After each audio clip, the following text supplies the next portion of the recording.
I looked over at Augustus, who was staring out the window, and as we dipped down below the low-hung clouds, I straightened my back to see the Netherlands. The land seemed sunk into the ocean, little rectangles of grass surrounded on all sides by canals.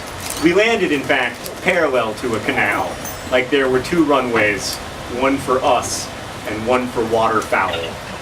After getting our bags and clearing customs, we all piled into a taxi driven by this doughy bald guy who spoke perfect English, like better English than I do.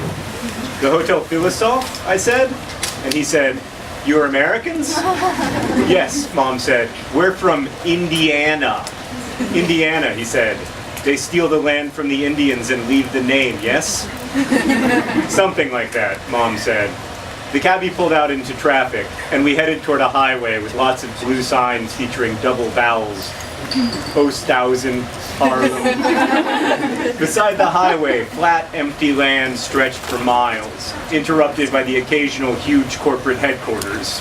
In short, Holland looked exactly like Indianapolis, but with smaller cars.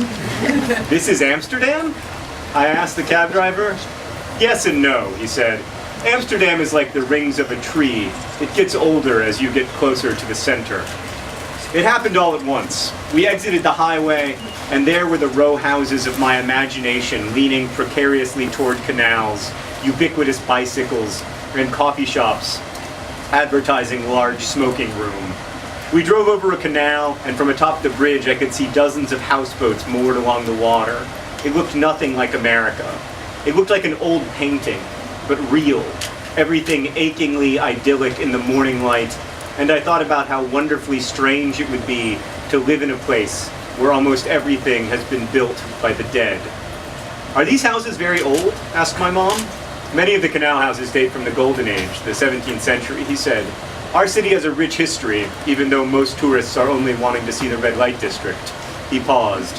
"Some tourists think Amsterdam is a city of sin, but in truth, it is a city of freedom, and in freedom, most people find sin."